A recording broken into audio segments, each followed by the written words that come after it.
এই যে দেখছেন ধানের শীষটা বার হয়ে গেছে আর আপনার হাতে স্রেফ রয়েছে 7টা দিন। 7টা দিনের মধ্যে আপনাকে একটা গুরুত্বপূর্ণ স্প্রে করে দিতে হবে। কি করবেন, কোন স্প্রে দেবেন, শেষ ধানের যে শিডিউল্ড স্প্রেটা কি হতে পারে যার জন্য আমার ফলনটা বিঘে প্রতি কয়েক মন বেড়ে যাবে, কি ওষুধ আপনারা এখন স্প্রে করবেন, কোন বিষয়টা নজর রাখবেন, কি পরিচর্যা করবেন এই শেষ সময়ে। শীষটা আমাদের সমস্ত চাষির, ওয়েস্ট বেঙ্গলের চাষিদের যদি কথা বলি, বোরো ধান যারা চাষ করেছে 90% চাষির কিন্তু শীষ বার হয়ে গেছে, সমস্ত শীষটা বার হয়ে গেছে। এখন ধানের মধ্যে জোর কদমে পরাগায়ন চলছে। দেখতে পাচ্ছেন ধানের শীষটা কিন্তু ফেটে রয়েছে, ফেটে রয়ে তার যে ফুল সে কিন্তু বাইরে বেরিয়ে রয়েছে, যে পুরুষ ফুলটা।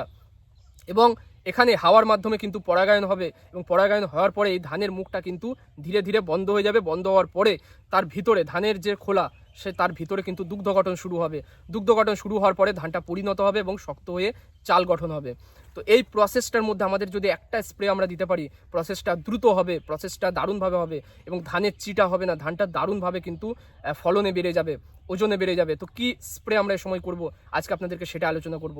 ধানটা দেখছেন খুব সুন্দরভাবে কিন্তু মুখটা ফেটেছে এবং এই যে মুখটা ফেটেছে এ কিন্তু ধানটা 4 থেকে 5 দিনের মধ্যে সমস্ত পরাগায়ন কমপ্লিট হয়ে যাবে এই ধানের শীষে এবং তারপরে আমার দুগ্ধ গঠনটা শুরু হবে এবং সেই হচ্ছে পারফেক্ট সময় ধানের শেষ শিডিউল স্প্রেটা দেওয়ার। কখন দেবো, ধানটা যখন আমার এই যে দেখছেন ধানটা সোজা হয়ে রয়েছে, এই ধানটা যখন ধীরে ধীরে এরকম মাথাটা নোয়াতে শুরু করবে, উপরের দিকের ধানগুলো যখন নোয়াতে শুরু করবে, সেই সময়টায় আমরা শেষ স্প্রেটা দেবো। শেষ স্প্রেটা কখন দিচ্ছে আপনাকে আমি জানালাম, কি ব্যবহার করব এবং কেন ব্যবহার করব সেটা হচ্ছে প্রধান।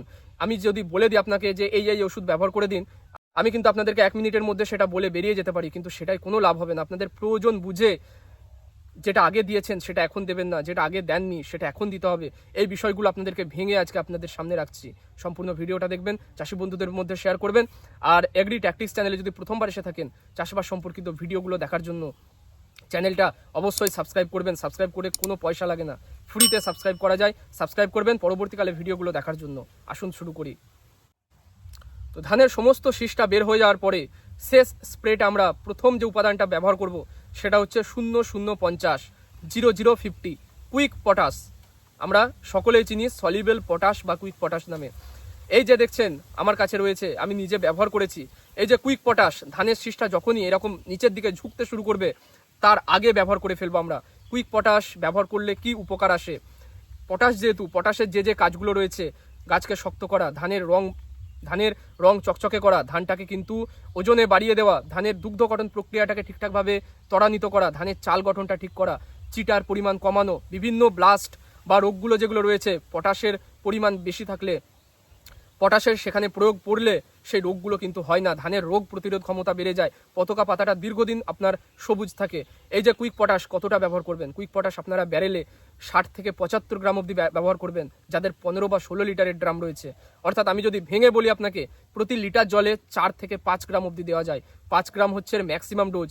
এর চেয়ে বেশি যদি আপনি ব্যবহার করেন ধানের পাতাটা লাল হয়ে যাওয়ার ভয় থাকে। তাই আমরা কোনো সময় চাইবো না যে এই পতাকা পাতা আমার লাল হয়ে যাক। পতাকা পাতা যতদিন সবুজ থাকবে ততদিন ধান খাবার তৈরি করবে এবং আমরা চাইবো ধানটা যেন দীর্ঘদিন সবুজ থাকুক। সেজন্য আমরা 0050 ব্যবহার করব 60 গ্রাম প্রতি 15 লিটার জলে। আচ্ছা, এই তো গেল কুইক পটাশ। এর সঙ্গে আমরা কি ব্যবহার করবো, আর এর সঙ্গে আমরা ব্যবহার করব বোরন 20% বোরন 20 গ্রাম করে, 20 গ্রাম করে আমরা প্রতি 15 লিটার জলে ব্যবহার করব। এই বোরন কি করবে, কিন্তু কোষ বিভাজনটা সাহায্য করবে, এও কিন্তু আপনার ধানকে চকচকে করবে। তাই বোরন আমরা 20 গ্রাম করে ব্যবহার করব এই 0050-এর সঙ্গেই। আচ্ছা, এরপরে বিষয়টা হচ্ছে একটু আলাদা। যারা আমরা শীষ বেরোনোর ঠিক আগের মুহূর্তে যারা কোনো রকম মাজরার স্প্রে দিইনি, পরবর্তীকালে আমার যে ভিতরে যে মাজরার লার্ভাটা রয়েছে, যাতে সেই লার্ভাটা কোনোভাবে শীষটা কেটে না দেয়, আমরা শীষ সমস্ত বের হয়ে যাওয়ার পরেই মাজরার একটা স্প্রে দিতে পারি।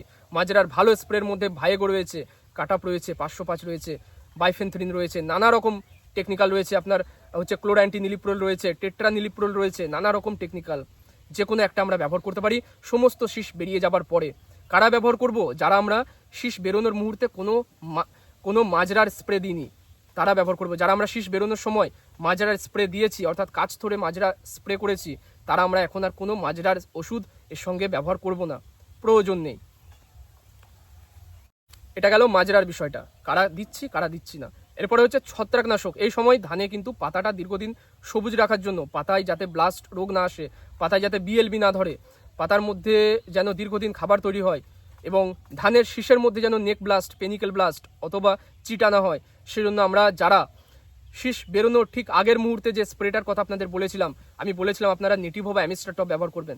যারা তখন করেননি, যারা অ্যাভয়েড করেছেন, তারা এই সময় শীষটা সমস্ত বেরিয়ে যাবার পরে অ্যামিস্টার টপ বা নেটিভো এর সঙ্গে মিশিয়েই ব্যবহার করতে পারেন। অ্যামিস্টার টপ দিলে 20 ml দেবেন, নেটিভো দিলে 12 থেকে 15 গ্রাম দেবেন প্রতি 15 লিটার জলে। ছত্রাকনাশক অবশ্যই ব্যবহার করবেন, তাতে করে ধানটা লক্ষ্মীর গু বা যেটা আপনারা দেখবেন হলুদ হয়ে যায়, ধানের দানাটা নষ্ট হয়ে যায়, সেটা হওয়া কিন্তু বন্ধ হয়ে যাবে বা সেটা হবে না। তাই আমরা কিন্তু অবশ্যই যারা আমরা ছত্রাকনাশক শীষ বেরোনোর আগে ব্যবহার করিনি, তারা আমরা এই সময় ব্যবহার করব। যারা করেছি তারা আর ব্যবহার করব না, ওতেই কাজ হয়ে যাবে, ওতেই এনাফ। এই গেল আমার ছত্রাকনাশকের ব্যাপার। এরপরে হচ্ছে এই সময় যাতে দানাটা ভালো হয়, আমরা একটা ভালো পিজিআর ব্যবহার করব। পিজিআর হিসাবে আমরা কি কি নিতে পারি? ভারত বাংলাদেশ উভয় জায়গার জন্য বলছি, আমরা বাংলাদেশে যারা চাষি ভাইটা দেখছেন, আপনারা ফ্লোরা বা মিরাকুলান ব্যবহার করতে পারেন 20 ml ডোজে। আর ভারতবর্ষ থেকে যারা দেখছেন, আপনারা ইসাবিয়ন বা কোয়ান্টিস, ইসাবিয়ন নিলে 30 ml নেবেন প্রতি 15 লিটার জলে, আর কোয়ান্টিস নিলে 40 ml নিতে হয়, ডোজ 10 ml বেশি কোয়ান্টিসের জন্য। এতে রয়েছে অ্যামিনো অ্যাসিডস, এবং অ্যামিনো অ্যাসিডস কী করবে? আপনার এই প্রোটিন সংশ্লেষটা সাহায্য করবে, ধানটা দারুণভাবে ফলন বাড়াবে। তো এই উপাদানগুলো আপনাকে বললাম। যারা আপনারা কাঁচথোর অবস্থায় স্প্রে করেননি, এই শীষ বেরোনোর পরে স্প্রে করে দিতে পারেন। যারা কাঁচথোর অবস্থায় এই স্প্রেগুলো সমস্তটা দিয়েছেন, তারা এখন শুধুমাত্র 0050 এবং বোরন দিয়ে চালিয়ে দিতে পারেন, বিশেষ কিছু লাগবে না। ভিটামিন যারা আগে দিয়েছেন তাদের এখন আর দেওয়ার প্রয়োজন নেই। যারা দেননি তারা এই সময় ইসাবিয়নটা ব্যবহার করবেন বা মিরাকুলানটা ব্যবহার করবেন। এই গেল আজকের ভিডিও। খুব ছোট্ট করে আপনাদেরকে বিষয়টা জানিয়ে দিলাম যে কি কি আমরা ব্যবহার করবো এই শীষ বেরোনোর পরে, শীষটা ঘুরে যাবার পরে, যাতে আমাদের ফলনটা বাড়ে। এই সময়কার কিছু সাবধানতা আপনাদের বলে দিই, যেগুলো অবশ্যই মানবেন। প্রথমত হচ্ছে জমিতে অবশ্যই আপনারা হাফ আঙ্গুল জল ধরে রাখবেন, কমসে কম গোড়ায় যেন কিছুটা জল ধরা থাকে, কারণ এই সময় জলের চাহিদা ব্যাপক। জল যদি এ সময় জমিতে না থাকে, জমি যদি শুকনো থাকে, ক্ষেত্রে কিন্তু ধানের ফলনে ব্যাপক প্রভাব পড়বে। দুধটা ঠিকভাবে গঠন হবে না, ধানটা মোটা হবে না, ধানে চিটার পরিমাণ বেড়ে যাবে। দ্বিতীয় যে সাবধানতা, সেটা হচ্ছে এই সময় দেখছেন এখন বাজে সকাল 8টা, ধানের প্রত্যেকটা খোলার মুখগুলো খুলে আছে এবং খোলার পরে ভিতর থেকে যে পুরুষ ফুল সেটা বেরিয়ে রয়েছে। তো এই সময় আপনারা কোনোভাবেই স্প্রে করবেন না সকালের দিকে বা দুপুরবেলার মধ্যেও। আপনারা সকাল থেকে শুরু করে আপনারা কিন্তু দুপুর অবধি, মানে দুপুর 12টা-1টা অবধি কোনোভাবে এখানে স্প্রে করবেন না, কারণ স্প্রের যে কণা, যে জলটা, যে রাসায়নিকটা, সেটা যদি এর ভিতরে চলে যায়, মুখটা দেখছেন খোলা রয়েছে, ভিতরে চলে যাবে, ভিতরে চলে গেলেই গোটা ধানটা কিন্তু আপনার চিটা হবে। তাই সকালবেলায় স্প্রে করা থেকে বিরত থাকবেন। বিকালবেলায় একদম অবেলার মধ্যে স্প্রে করতে পারেন যদি এমার্জেন্সি কিছু থাকে। যদি ধরুন এমার্জেন্সি আপনাকে স্প্রে করতে হবে, তখন সেই জিনিসটা আপনারা দেখতে পারেন। যতদিন না শীষ বেরোনো থেকে 7 দিন কমপ্লিট হচ্ছে, আপনারা এখানে স্প্রে করবেন না। ভিডিওটা সম্পূর্ণটা দেখার জন্য আপনাদের অসংখ্য ধন্যবাদ জানাই। চ্যানেলে নতুন হলে অবশ্যই সাবস্ক্রাইব করবেন। ভিডিও থেকে কিছু যদি জেনে থাকেন, নতুন চাষি ভাই রয়েছেন, পরিচর্যাগুলো দেখছেন, দীর্ঘদিন ধরে কিছু শিখছেন, অবশ্যই ভিডিওগুলোকে লাইক করবেন আর চ্যানেলটা সাবস্ক্রাইব করবেন। দেখা হবে পরের ভিডিওয়।